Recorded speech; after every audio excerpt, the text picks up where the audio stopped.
নাম কি? মোৰ নাম ঋতুৰাজ শইকীয়া। 100-200 নহয়, শিৱসাগৰৰ পৰা সাজু পালেহি 1 লাখ টকা নিবলৈ। ঋতুৰাজক টকা লাগে কাৰণ লৰাই অধিৱেশন পাতিছে। মোক পংকজ গগৈয়ে কৈছিলে তেখেতক কৈ কবাগে এই পইচাটো কথা কবা অধিৱেশনৰ কাৰণে। দাদা আমাৰ অধিৱেশন আছে 25 ডিচেম্বৰত, আপুনি কিবা এটা সহায় কৰিব লাগে। কি সহায়? ক'ৰ পৰা পালা মোৰ নাম্বাৰটো? যে পংকজ গগৈয়ে কৈছে আপোনাৰ নাম্বাৰটো দিছে, কি সহায় কৰিব দিছে?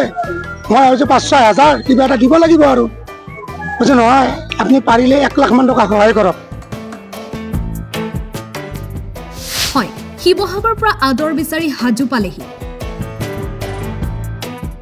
অলপ মৰম কৰিবইতো লাগিব।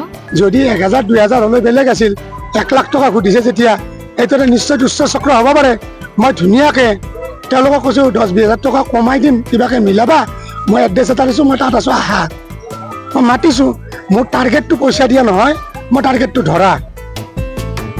পিছে কেনে আদৰ পালে সংগঠনৰ নামত ধন দাবী কৰা যুৱকে? ৰাইজৰ মৰম আদৰৰ সৈতে পালেগৈ আৰক্ষী থানা। 25 ডিচেম্বৰত অধিৱেশন পাতিবলৈ লাগে টকা। নিৰ্দেশ আহিল ওপৰৰ পৰা। পংকজ গগৈ নামৰ এজন নেতাৰ নিৰ্দেশ শিৱসাগৰৰ যুৱক ঋতুৰাজ শইকীয়ালৈ। সংগঠনৰ অধিৱেশনৰ নামত হাজোৰ এজন ব্যক্তিক 1 লাখ টকা ধন দাবী কৰি দুৰ্গতি হ'ল ঋতুৰাজ শইকীয়াৰ। দাবী কৰা ধন নিবলৈ আহি হাজোৰ চেঁচামুখ ৰাস কমিটিৰ জালত ঋতুৰাজ শইকীয়া নামৰ এজন স্বয়ম্ভূ নেতা। ইনকামিং কল আহিল সন্ধিয়া সময়ত। ইনকামিং কলটোত ক'লে, দাদা আপুনি ক'ত আছে?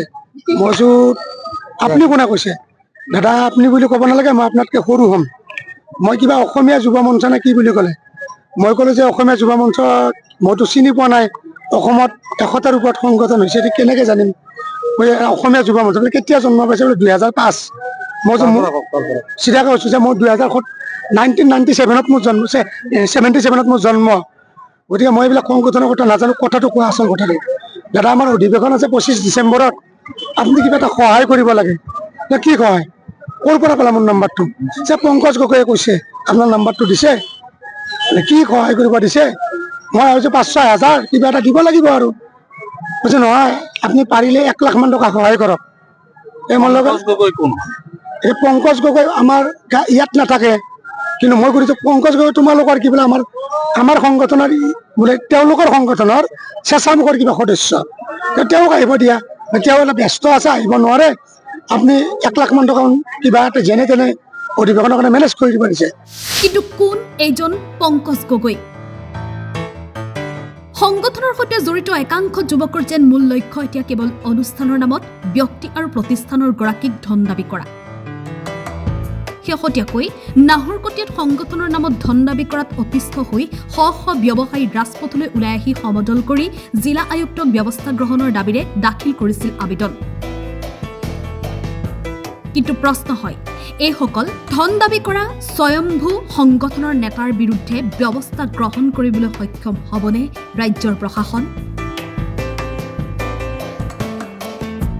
হাজোৰ পৰা জিন্তু দাসৰ ৰিপৰ্ট, টাইম 8।